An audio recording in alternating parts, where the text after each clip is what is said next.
तो दोस्तों नमस्कार, मैं हूं आपके सामने अजय गुप्ता। आज नए वर्ष का दिन है। आप मेरे तरफ से, मेरे इस चैनल परिवार की तरफ से आपको ढेर सारी शुभकामनाएं नए वर्ष पर।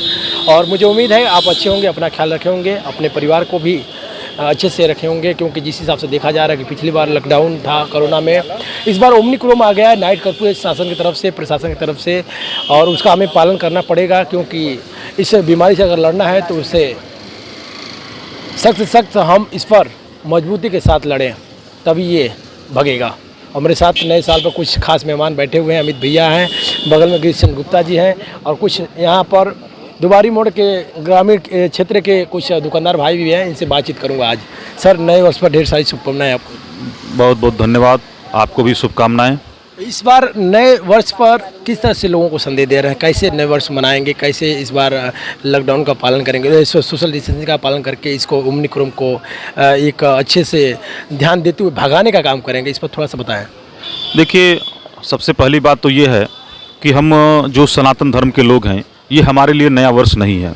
हमारा नव वर्ष प्रारंभ होता है वर्ष प्रतिपदा से, जब माँ भगवती के नवरात्र शुरू होते हैं उस समय से। लेकिन ठीक है, चूँकि यह कैलेंडर बदलने का वर्ष है और इसी कैलेंडर के हिसाब से हमारी तमाम योजनाएं, तमाम रचनाएं, तमाम व्यवस्थाएं चल रही हैं, तो ठीक है, यह नया वर्ष आज से प्रारंभ हो रहा है। मैं आप सभी को शुभकामनाएं देता हूं। और रही बात ओमिक्रॉन से लड़ने की, तो सरकार की तरफ से नाइट कर्फ्यू लागू किया गया है, और मुझे जहां तक उम्मीद है कि अब तक लगभग 150 करोड़ से अधिक की संख्या को वैक्सीनेशन किया जा चुका है। तो ये भी एक बड़ा कदम है कोरोना या अमित भाई साहब, एक चीज़ और आपसे बात करूंगा। ये तो कोरोना का वैक्सीनेशन लगा है लोगों को, ये ओमिक्रॉन जो आ गया वायरस, क्या इसका भी वैक्सीनेशन लोगों को लगेगा क्या? जो आपने नए वायरस का नाम लिया ओमिक्रॉन, उस पर प्रभावी दो वैक्सीन, उनको भी भारत की सरकार ने मान्यता दिया है। और इसके अलावा हमारे वैज्ञानिक ओमिक्रॉन से हमें कैसे निपटना है, इस पर शोध अपना कर रहे हैं, और बहुत जल्द मुझे लगता है कि उसके खिलाफ भी जो एंटीडोट है, जो भी दवाएं हैं, उसकी खोज वैज्ञानिक हमारे कर लेंगे। और इसके अलावा मैं जनता जनार्दन से ये अपील करूंगा कि हम सोशल डिस्टेंसिंग का पालन करके, मास्क लगा करके, और शासन प्रशासन जो हमें एहतियात बता रहा है, उनका अनुपालन करके इस तरह के वायरस से, इस तरह की बीमारियों से बच सकते हैं। लेकिन सामने विधानसभा का चुनाव आ गया है, और इसको देखते हुए ओमिक्रॉन का नाइट कर्फ्यू लग चुका है। और पिछली बार देखा गया कि लॉकडाउन में ही लोग लाइनअप में होकर वोटिंग किए। उस समय कोरोना नहीं था, और रैलियों में कोरोना नहीं जा रहा है। नाइट कर्फ्यू में सिर्फ कोरोना आ रहा है क्या? देखिए, कोरोना हो या ओमिक्रॉन हो, ये निश्चित रूप से घातक बीमारी है, लेकिन इसके कारण से हम अपनी दिनचर्या या अपने काम प्रभावित नहीं कर सकते हैं।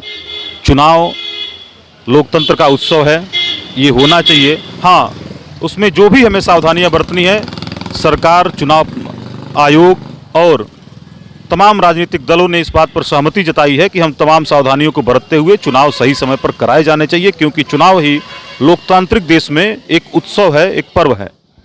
तो दोस्तों, मेरे साथ मौजूद थे अमित मदेसिया जी। इनसे बातचीत किया हूँ और ये जानकारी लिया हूँ कि किस तरह से इस बार जो विधानसभा का चुनाव रहेगा, किस तरह से लोगों को सोशल डिस्टेंसिंग का पालन करना होगा।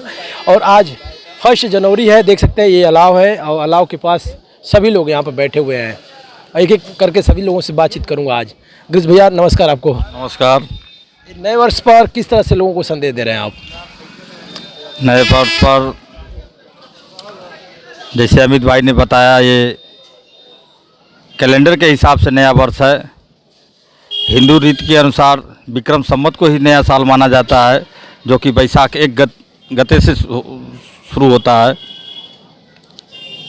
फिर भी मैं कैलेंडर के हिसाब से सभी अपने देशवासियों को नए वर्ष की हार्दिक मंगलमय शुभकामनाएं एवं उनके सुस्वास्थ्य, उत्तरोत्तर प्रगति की कामना करते हुए मैं सभी को बहुत बहुत बधाई एवं शुभकामनाएं देता हूं।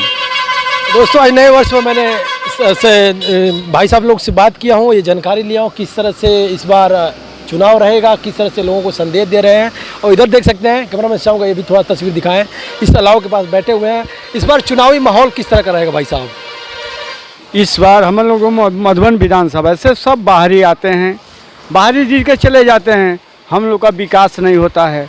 हम यही सोच रहे हैं, हमारे कोई पार्टी का हो, चाहे सपा हो, चाहे बसपा हो, चाहे भाजपा हो, कोई हमारे मधुबन विधानसभा में हमारा ही क्षेत्र का कोई विधायक बन जाए, विकास बढ़िया हो, बढ़िया काम हो के हम लोग हमेशा मिलता जुलता आदमी रहें। हम यही से सरकार से रिक्वेस्ट करेंगे, आप लोगों से रिक्वेस्ट करेंगे, अपनी मीडिया से रिक्वेस्ट करेंगे कि हमारे ही विधानसभा के हमारे ही विधायक बने, कि हम लोग दुख दलिदर में काम आए। तो किसकी जीत होगी यहाँ से? अब देखिए, अब ऊपर वाले जाने, हम क्या बताएं किसकी जीत होगी। सपा को होगी कि भाजपा को होगी कि बसपा का होगा। किसको वोट देंगे आप? अब वो तो आने वाला समय बताएगा। मोदी जी तो भाई 2-2 हज़ार रुपया दिए हैं। मोदी जी 2-2 हज़ार रुपये दिए हैं। आज ही दिए हैं। ऐसा वोट देने का? वोट देने का नहीं दिए हैं। किसान निधि आता है तो भाई हम लोग का माइंड वही तो देखते हैं कि ऊपर वाला हम लोग को क्या दिए हैं क्या नहीं। 1 जनवरी 1 जनवरी पर 2 हज़ार रुपया दिए हैं, तो भाई हम लोग तो उन्हीं के समर्थन में हैं। अच्छा, किसको वोट देंगे आप? किसको वोट देंगे इस बार आप? भाजपा को। भाजपा को।